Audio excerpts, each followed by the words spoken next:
Assalamualaikum warahmatullahi wabarakatuh. Waalaikumsalam warahmatullahi wabarakatuh.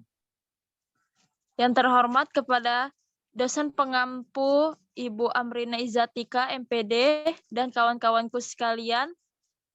Di sini kami kelompok 3 akan memaparkan materi isu-isu global dalam kaitannya dengan pembelajaran IPS SD.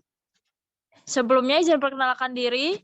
Nama saya Sidedian Lestari, NPM 211305304, bertugas sebagai moderator serta pemateri, dan rekan saya Dinda Rahmawati, serta Yogi Dwi Pembudi sebagai pemateri. Baik teman-teman, langsung dimulai saja diskusi hari ini. Susunan acara pertama yaitu pembukaan, yang kedua pemaparan materi, dan yang ketiga penutup. Pertama-tama kita ucapkan lafaz basmalah.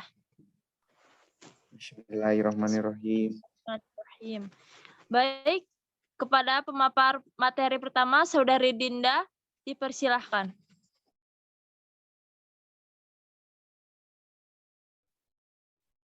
Baik, terima kasih atas waktunya moderator.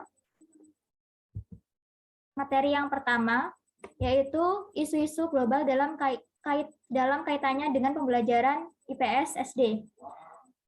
Pada kenyataan di lapangan pembelajaran IPS itu masih berorientasi pada hanya menghafal fakta-fakta tanpa mau mengaitkan dengan persoalan yang sedang dihadapi masyarakat pada umumnya dan individu pada khususnya.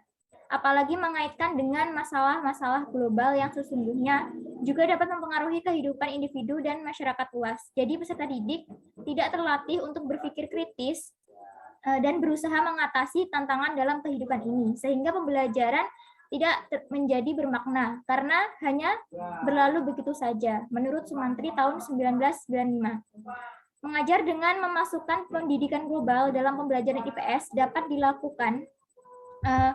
dilakukan melalui pengalaman sehari-hari anak dalam hal musik, seni, ilmu pengetahuan. Sebagai contoh, ketika peserta didik di SD belajar IPS dengan topik rumah dan keluarga, saatnya guru memulai mengembangkan pengertian bahwa orang-orang di seluruh dunia membutuhkan rumah dan mereka membangun rumahnya dengan cara yang berbeda-beda dan memiliki variasi berbeda yang dapat menunjukkan identitas dari suatu bangsa. Dengan memulai pembelajaran yang demikian, guru sudah mengawalinya dengan pendidikan global yang dapat memberi pesan bahwa ada persamaan dan perbedaan yang mendasar pada setiap bangsa di dunia yang dikarenakan oleh perbedaan geografi, kultur, sejarah, termasuk cara hidup di dunia modern.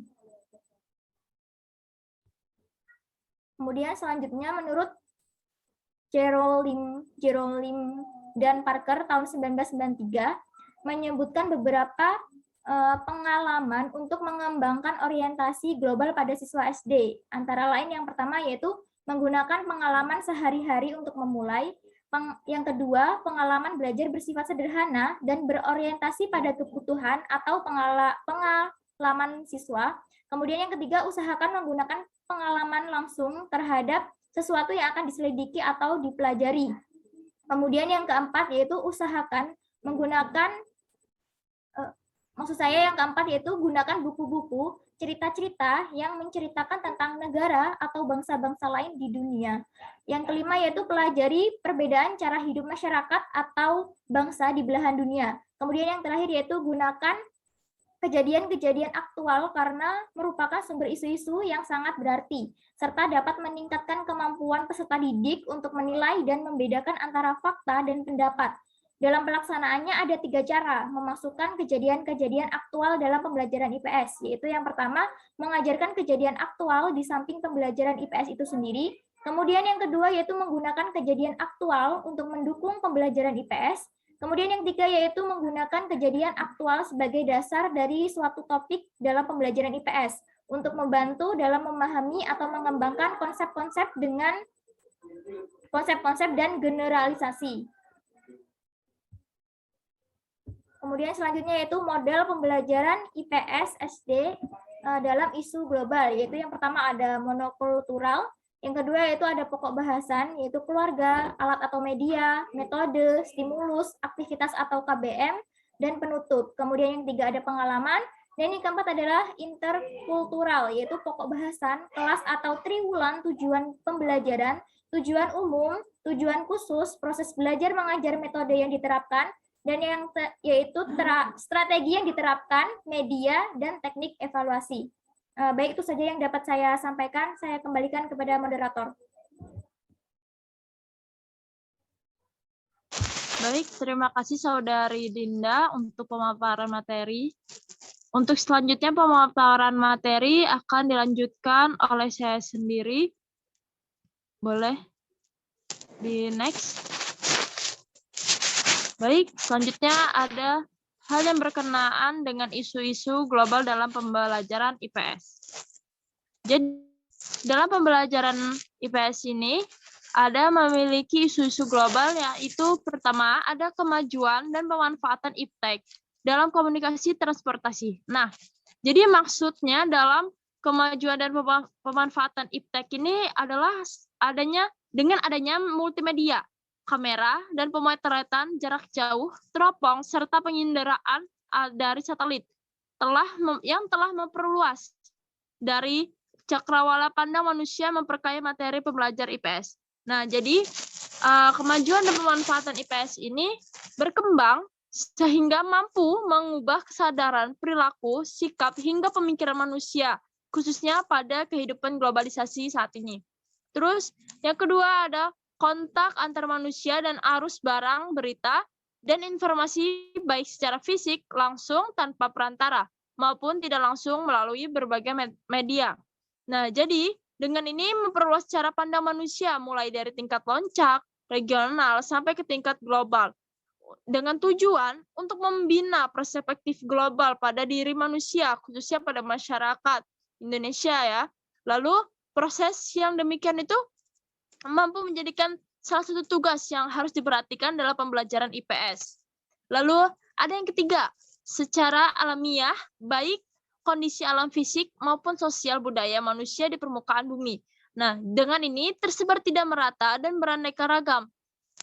Jadi, ketidakmerataan dan keanekaragaman sumber daya alam serta sumber daya manusia ini mampu menjadikan dasar terjadinya penjelajahan, kontak sosial, perdagangan, serta kemajuan cara pandang manusia terhadap kehidupan, baik dalam konteks keruangan ataupun dalam perkembangan waktunya.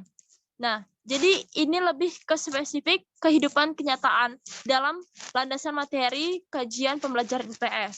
Lalu ada yang keempat, ada perbedaan tingkat kemakmuran masyarakat. Nah, jadi negara-negara di permukaan bumi ini tidak terletak pada kaya miskinnya, pada sumber daya alam, melainkan lebih ditentukan oleh kemampuan sumber daya manusianya. Kenapa? Karena pada pemanfaatan sumber daya alam ini dimiliki bagi kesejahteraan mereka masing-masing. Jadi lebih kenyataan itu tuh lebih menjadi landasan peningkatan kesadaran masyarakat, khususnya kesadaran peningkatan pada guru pendidikan IPS ya. Lalu pentingnya lalu dalam hal ini akan pentingnya pendidikan memperbaiki kualitas kemampuan peserta didik sebagai semasa yang akan datang.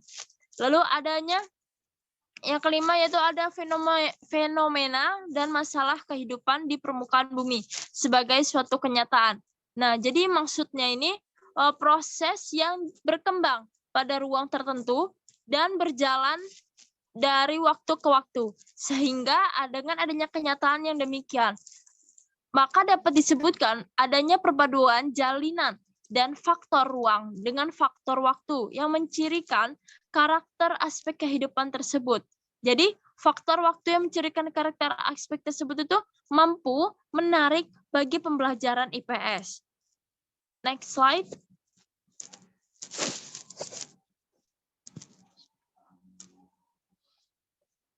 Selanjutnya ada masalah-masalah global dalam pembelajaran IPS sekolah dasar. Jadi pertama itu ada penduduk dan keluarga berencana. Jadi Dalam masalah ini, penduduk terletak pada tingkat kesejahteraan dan kemakmuran yang rendah sebagai akibat adanya kesenjangan yang besar antara pertumbuhan serta jumlah penduduk yang terus meningkat. Sedangkan upaya-upaya yang kita telah lakukan itu telah menyeimbangkan dan menanggulanginya dengan program keluarga berencana. Namun hal ini masih aja ya kita lihat belum juga berhasil. Yang kedua, ada pembangunan. Jadi masyarakat negara-negara yang miskin ataupun berkembang itu seharusnya melakukan pembangunan untuk mengentas dari kemiskinan yang justru tidak melaksanakan khususnya pada saat kehidupan saat ini. Lalu ada hak asasi manusia. Nah, kenapa hak asasi manusia ini termasuk masalah? Karena persoalan pada pelanggaran yang terjadi dengan isu-isu ini, baik sebagai individu maupun sebagai kelompok itu yang memiliki kekuasaan dan berkuasa, yaitu pada hak asasi manusia ini. Sehingga kita masing-masing harus menyadari mana yang hak dan kewajiban dan mampu memahami serta menghormati hak dan kewajiban orang lain. Lalu ada migrasi. Nah, jadi migrasi ini suatu gerak penduduk yang menjadi masalah global. Dengan adanya emigrasi, yaitu perpindahan penduduk menuju negara lain yang akan menetap di negara baru tersebut, maupun imigrasi. Sehingga orang-orang yang berpindah itu membawa masalah ekonomi maupun masalah politik. Dan kawasan negara yang didatangi itu juga menjadi masalah berkaitannya juga karena kebutuhan para pendatang itu mulai dari tempat pekerjaan maupun tempat tinggal sehingga mampu menimbulkan kriminalitas. Lalu ada kepemilikan bersama secara global. Nah, jadi pada kawasan lain itu tuh kan negara dengan negara lain itu ditetapkan sebagai batas wilayah darat, perairan maupun udara. Namun dalam konteks dunia ataupun global, khususnya berkenaan dengan samudera dan udara yang terbuka, merupakan milik seluruh manusia dan dapat dimanfaatkan oleh siapa saja. Dengan itu, dalam kehidupan kenyataannya itu, baik samudera maupun luar angkasa, malah menjadi sengketa gitu, menjadikan masalah yang besar. Selanjutnya ada lingkungan hidup dan sumber daya alam. Lingkungan hidup manusia yaitu kesatuan ruang dengan semua benda. Daya keadaan dan makhluk hidup termasuk di dalamnya manusia dan perilakunya yang mempengaruhi kelangsungan perhidupan dan kesejahteraan manusia serta makhluk hidup lainnya. Sedangkan menurut Undang-Undang Republik Indonesia nomor 4 tahun 1982 itu menyatakan bahwa unsur lingkungan hidup yang terdiri atas sumber daya manusia, sumber daya alam non hayati maupun hayati, dan sumber daya alam dan sumber daya buatan. Lalu ada 7, kelaparan dan bahan pangan. Hal ini banyak terjadi di Indonesia khususnya. Peningkatan produksi pangan itu khususnya produksi pertanian bahan pangan menjadi tuntutan untuk memenuhi kebutuhan pangan. Namun karena berbagai kendala yang meliputi kendala sosial sehingga tidak meratanya kualitas kemampuan SDM. Lalu ada perdamaian dan keamanan yang banyak ambisi, gengsi, organisasi elit.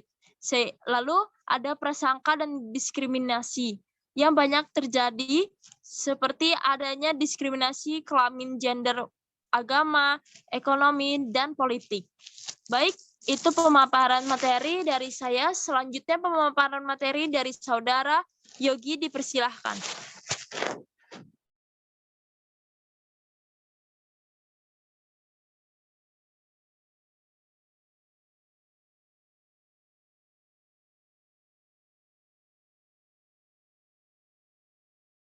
Mohon maaf, Saudara Yogi belum di-unmute. Baik, kemudian ada mengajar isu-isu terkini sebagai pembelajaran IPS. Yang pertama yaitu menafsirkan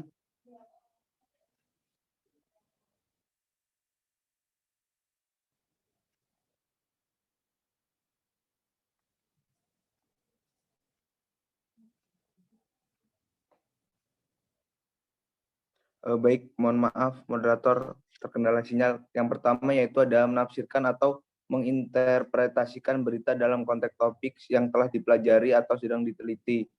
Kemudian yang kedua ada memperluas makna konsep yang dikembangkan dengan pembelajaran IPS. Kemudian yang ketiga menerapkan keterampilan belajar sosial seperti contohnya peta, grafik, atau membaca bagan ke berita. Kemudian yang keempat, membandingkan atau membedakan peristiwa dalam berita dengan acara yang ditemui pada unit-unit pembelajaran IPS. Bisa next. Kemudian ada contoh masalah-masalah dan isu yang sifatnya global. Yang pertama yaitu krisis energi. Kandungan minyak bumi yang tersisa, contohnya Organisasi Negara Penghasil Minyak Bumi, OPEC, dan masalah bangsa maupun penelitian tentang sumber energi pengganti. Kemudian yang kedua yaitu ada jurang antar negara kaya dan miskin, yang melatar belakangi lahirnya beberapa organisasi kerjasama bilateral, contohnya antara dua negara Indonesia dan Jepang, regional ASEAN yang beranggotakan lebih dari satu negara, dan kerjasama internasional yang biasanya melalui lembaga perserikatan bangsa-bangsa. Kemudian yang ketiga kepadatan penduduk yang mendorong urbanisasi serta terjangkitnya penyakit-penyakit yang diakibatkan oleh kelaparan dan kemiskinan. Contohnya kemiskinan yang ada di dunia sebagai terjadinya bencana kelaparan di berbagai negara yang belum berkembang. Kemudian yang keempat yaitu populasi yang meliputi seluruh lingkungan bumi. Contohnya seperti kerusakan hutan, pencemaran akibat industrialisasi, kemudian pencemaran udara sampai lapisan ozon yang semakin menipis. Kemudian yang kelima, perang nuklir.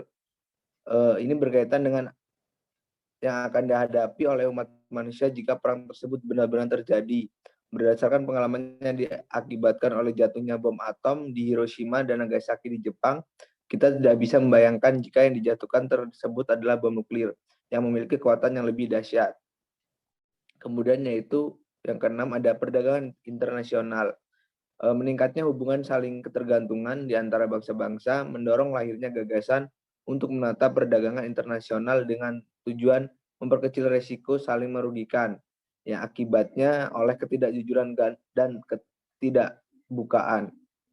Kemudian yang ketujuh ada komunikasi. Perkembangan media komunikasi saat ini mampu menghilangkan batas-batas negara. Media televisi sangat besar pengaruhnya dalam era globalisasi. Banyak sekali contoh-contoh yang bisa kita lihat di sosial media, baik itu negatif maupun positif. Yang ke-8, yang terakhir yaitu ada perdagangan obat terlarang. Dihadapkan pada kenyataan akibat penggunaan obat-obat terlarang, terutama di kalangan generasi muda, semua sadar betapa bahayanya akibat yang ditimbulkan oleh penggunaan obat terlarang tersebut. Menunjukkan setiap dekade kecenderungan naiknya jumlah remaja, bahkan anak-anak sekolah menengah yang menggunakan obat terlarang di kalangan anak muda sungguh merugikan baik dirinya maupun keluarganya. Dapat kita lihat contohnya seperti berita-berita yang beredar di TV, dapat kita lihat banyak sekali anak muda yang saat ini sangat ketergantungan akibat kecandu narkoba. Baik, mungkin itu saja yang bisa saya sampaikan. Saya kembalikan kepada moderator. Baik, terima kasih kepada rekan-rekan atas pemaparan materi yang telah disampaikan. Itulah atas materi yang telah kita sampaikan dapat disimpulkan bahwa isu-isu global yang dialami negara Indonesia maupun negara lainnya, yaitu baik dalam penduduk yang pembangunan hak asasi manusia serta lingkungan hidup, bahkan adanya diskriminasi gender, itu terjadi pada kehidupan kita, khususnya lingkungan Indonesia ya. Lalu hal ini mampu dia menjadikan landasan untuk meningkatkan kesadaran kita semua, khususnya kesadaran guru IPS akan pentingnya pendidikan memperbaiki kualitas kemampuan peserta didik sebagai masa depan. Untuk itu, kita sebagai manusia yang mengalami semua dampak dari masalah isu-isu global itu, kita harus lebih bijak dengan cara menggunakan semua hal yang disediakan oleh alam dan dibuat oleh IPTEK agar di masa depan kita tidak akan mengalami kesulitan. Baik, acara selanjutnya yaitu sesi penutup. Kita akhiri dalam pemaparan materi ini dengan lafaz hamdalah. Alhamdulillahirabbil alamin. Baik, untuk Selanjutnya ada sesi pertanya-jawaban ataupun diskusi teman-teman sekalian. Setelah melihat video presentasi ini, mampu kita diskusi atau mengajukan pertanyaan pada forum diskusi Vkelas. Terima kasih. Wassalamualaikum warahmatullahi wabarakatuh. Waalaikumsalam warahmatullahi wabarakatuh.